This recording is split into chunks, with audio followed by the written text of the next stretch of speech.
The thing about How I Met Your Mother season 1 episode 13 titled Drumroll Please is that whilst the show tried to make it out as being all romantic, the alarm bells were ringing, screaming, screeching in my ears at the absolute mess that is Ted Mosby once again doing the thing where he erodes women's personal boundaries whilst masquerading it as, oh, I just think you might be the one. Poor Victoria, what the hell? For those who are following along as I share my thoughts on How I Met Your Mother Season 1, I have finally made it to the end of episode 15 titled Game Night, which is where we get Barney's origin story, and I'll talk about that sometime in the future. But yeah, for those who are keeping track, I'm almost to the end of Season 1, so please keep your spoilers after episode 15 buried under read more in your comments if you absolutely want to talk about it amongst yourselves. Thank you so much for not spoiling the show for me so far and strapping in on the wild ride that is Ted and his search for love, or if we're being honest, Ted and his just can't take no for an answer ass. But before we get into that, we know how we do it with these videos I'm making on the show, so let's start with a synopsis of the episode. Drumroll please picks up right where we left things off in episode 12, which is that Robin and her sexy ass dress has to hightail it to cover the evening news, a once in a lifetime opportunity that if she plays her cards right might just mean that she does more of that later on with her job. Spoiler alert, she does, and it does give her a career boost. Anyway, Ted is at Claudia and Stuart's wedding, all mopey at the fact that Robin isn't there as his plus one, and that it seems like he might have subconsciously accepted that he just might never have love in his life after all. I mean, why else would he take single when he very clearly hoped to have the stars aligned so he can have a plus one? Anyway, whilst he's moping, he catches the eyes of a gorgeous woman across the room whose smile lights up the entire damn reception hall, and Ted Mosby loses his head and falls in love. Which, in his defense, Victoria is hot as hell. So I totally understand. All of Ted's dalliances have been smoking hot when we think about it. Anyway, we flash back to the next morning. Ted is telling Marshall and Lily about this amazing woman he met at the wedding, with Marshall interrupting to gush about the delicious wedding cake, which honestly, Marshall, I totally get it, same. And of course, it's a little wink bit of foreshadowing, but we'll get to that in a bit. Ted flashes back to the previous night where this super hot woman is across from him and tells him that she makes it her policy to never hook up at weddings because the feelings aren't real. It's more of a situation where they are evoked because of them being at the wedding in the first place. The reason why I bring this up is because it is very important, as this is a thought that Ted himself echoes in the previous episode when he talks about inviting Robin to be his plus one, because he knows that weddings tend to enhance and build certain emotions that might otherwise not have taken root in any other setting. Anyway, the two of them flirt for a bit, and the woman warns Ted that she has absolutely zero intention of having sex with him or any entanglement for that matter. Matter of fact, what she would rather have happen is for them to have a wonderful night hanging out together and then walk away and never see each other again, so that the moment can be forever preserved and never tarnished. Ted at first tries to convince her otherwise, but she insists, and he eventually gives in and agrees to her idea and the ground rules that she's laid out, i.e. no exchanging of emails, phone numbers, or even their real names. The anonymity is what would heighten their experience, to which Ted agrees. The mystery woman introduces herself as Buttercup. He tells her that he's Lando Calrissian, except before she's even had a moment to get used to the alias, Barney shows up through the roof, excited that he scored himself the second hottest bridesmaid at the reception, and of course does this by shouting, "Ted, I'm with the second hottest bridesmaid." As expected, Ted's identity is busted, so Buttercup gives him her first name, Victoria, but insists that they not share their last name. They chat some more and make plans to leave the very noisy reception hall for somewhere quieter. He snags a bottle of champagne, she steals the bouquet, and they leave to a room separate from the others where Ted plays the piano and Victoria tap dances to it. They have a moment, and Ted leans in for a kiss, but Victoria stops him, saying that them kissing would ruin the magic of the evening and everything they've been experiencing, because you see, the magic of the first kiss is in the drum roll. Those moments in between, just before your lips lock and you're filled with the anticipation of whether it would be a good kiss or not and how earth shattering it would be.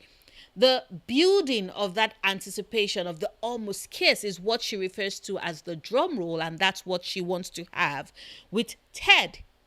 He acquiesces. Now, all of this while, as Ted is telling the story, we jump back and forth between the present and the flashback. In the present, Marshall and Lily are calling him all kinds of idiotic for agreeing to not seeing each other again and not even collecting her number because she sounds amazing. Ted realizes that he absolutely needs to see Victoria again, and so makes a call to Claudia, who is at the airport with Stuart, and they're about to set off on their honeymoon. He asks for Victoria's number, and she's surprised at the audacity of his ass to even think of asking for another woman's number when it was his desperation to have her include Robin as his plus one when he didn't indicate he was bringing one that almost led to her wedding being cancelled. She abruptly tells him there is no one in the wedding invite list called Victoria and hangs up on his ass. And so, Ted turns to Barney because he remembers that Victoria was sitting with the bridesmaid, and who went home with the second hottest bridesmaid at the reception? Barney. Barney is initially dead set on not helping Ted because ain't no way he's calling the woman he had hooked up with the previous night just because Ted is once again on his I think I'm in love crusade, but he agrees when Ted agrees to go with him to Foxy Boxing. The bridesmaid asks what shoes Victoria was wearing to see if it would jog her memory of her, and Ted describes them as being brown heels with snowflakes on them, but the bridesmaid doesn't remember. Ted considers it as the universe deciding that he's never going to meet Victoria, and he leaves it at that. Psych. Like Ted Mosby would ever leave a woman well enough alone when she's clearly indicated that getting together with him isn't something she actually wants to do. Anyway, later that day, Robin informs Lily that she's gotten a fairly consistent spot on the news now, which is a big deal. Lily is delighted for her, but Robin is a bit sad that she's had to bail on Ted in order to get that opportunity. Lily, because all of them are oversharers in their friend group, tells Robin all about Ted's amazing night with the mysterious Victoria, who Robin is stunned to realize that she knows who Victoria is. Turns out she did go back to the reception after she was done reporting the news that night in the hope to surprise Ted, and walks in on him and Victoria almost kissing. Remember, she doesn't know about the drum roll at this point. Anyway, seeing what she assumed was about to be a kiss moment between Ted and Victoria sets her off, and Robin runs to the bathroom to cry in the stall where Victoria, bless her heart, and the kindest angel ever tries to cheer her up, all the whilst wearing her brown heels with the little snowflakes on them. Lily realizes that Robin crying at the thought of Ted and Victoria kissing means one thing: Robin likes Ted. Robin grudgingly admits that she does, but insists that she wants different things from Ted and they still cannot work. And I'm over here like, girl, Victoria wants different things too. Does Ted listen to anything she wants that is not what he wants? Nope. Anyway, Robin tells Lily that she plans to tell Ted about Victoria's identity. Lily's like, girl, don't shoot yourself in the foot. Tell him how you feel, damn it. They head to McLaren's, where Robin is working up the courage to tell Ted the truth, only for Ted to get a call back from Claudia, who has been calmed down somewhat by Stuart and a ton of vodka. Same girl. And as they talk, you can legit see the minute when Robin's heart breaks, when Ted puts it together and realizes that the reason why Victoria isn't on the guest list is because she is the one that baked the really awesome wedding cake, and her bakery is called Buttercup Bakery. Robin urges him to go get his girl, and on his ride to the bakery, Ted flashes back to the end of the night where he and Victoria return to the now empty reception hall where they dance, and Ted again tries to kiss her, but she pulls away. He asks her for her last name. She refuses to tell him. He tells her that the only problem with her plan is that now he would have all these great memories that would be superseded by the memory of her walking away from him. She tells him to close his eyes and count to 5. By the time he opens his eyes, she's gone. Ted and the gang make it to the Buttercup Bakery. He once again starts to overthink. Barney yells at him to get the hell out of the cab. He walks in. Victoria sees him. The music swells. They run to each other and kiss for the very first time. And that is where we end the episode. Clearly, the ending is meant to evoke the heightened romance, the satisfaction, and at last coursing through Ted and Victoria's veins as they kiss. Hell, I was surprised that they didn't actually play Etta James's "At Last, My Love" because in that scene, because it would have fit. And yet, in the midst of all of that romance that this show tried convincing me was the end of the episode, all I kept thinking was, this relationship is so doomed.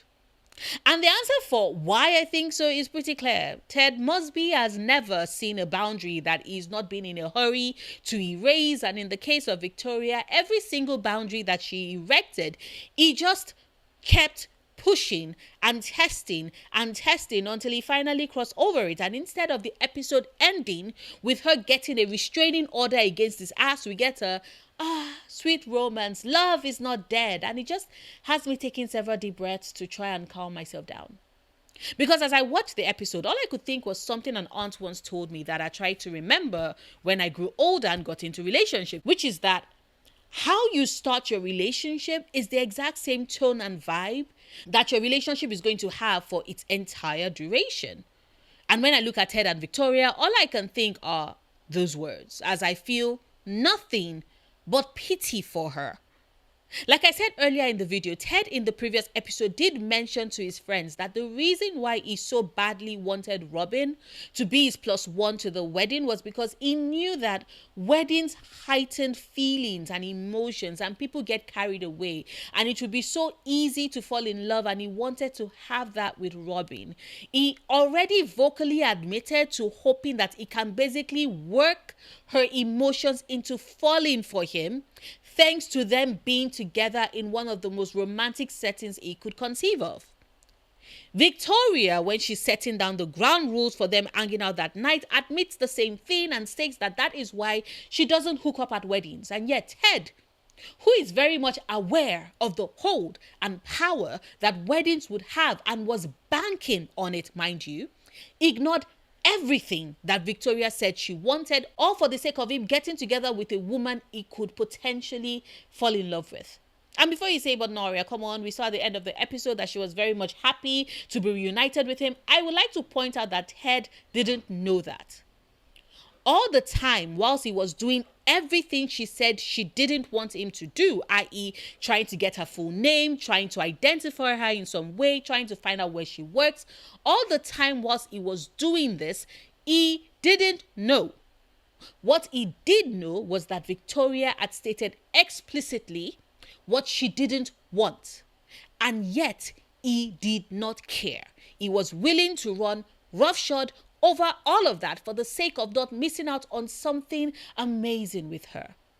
And I don't know about you, but it definitely left a bad taste in my mouth because it seemed like a foreshadowing of things to come.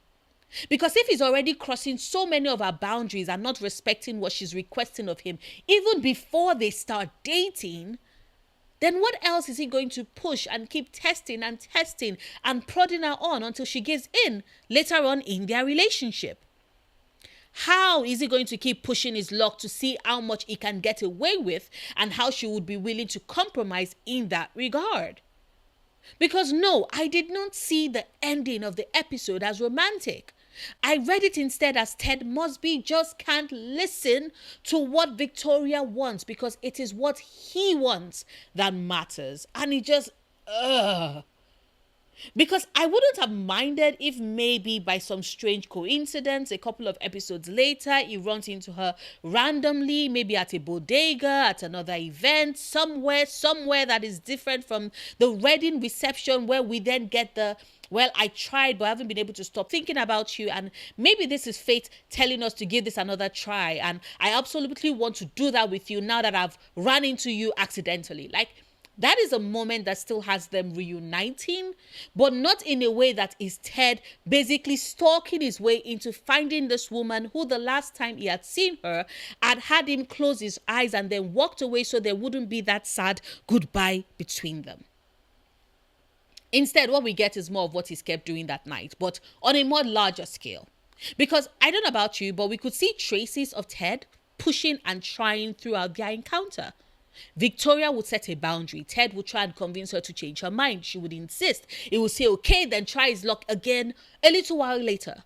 The fact that they had agreed on the drum roll almost kiss, only for him to once again try and kiss her whilst they are dancing at the end of the night, and he's carried away with the romance of the moment, just has me wondering if that wouldn't be the rest of Victoria's relationship with Ted, where he constantly gets carried away with the moment and asks things of her that she might have previously indicated that she didn't want or want to do. And he then wears her down until she finally relents. And that, for me, is a tragedy waiting to happen, because by the time Ted Mosby, with his soulful eyes and his con artist approach to love, then decides to move on or wants something or someone else, the person who will be left to pick up the pieces would be Victoria, with her eroded boundaries and her shattered sense of self. And I don't know about you, but that just spells doom of their relationship to me.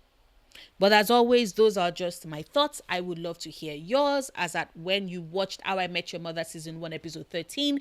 Did you also feel the same way? That Victoria and Ted's relationship got off to such a terrible start that would most likely come back to bite her in the ass? Or did you buy into the romance that the episode was clearly going for and get swept up in the kiss? Please let me know down in the comments. Like this video if you've watched this far and haven't done so yet. Share this if you want. Support me on Patreon if you can. And until Monday's video, do remember, obsessing over the things you love, perfectly valid coping mechanism.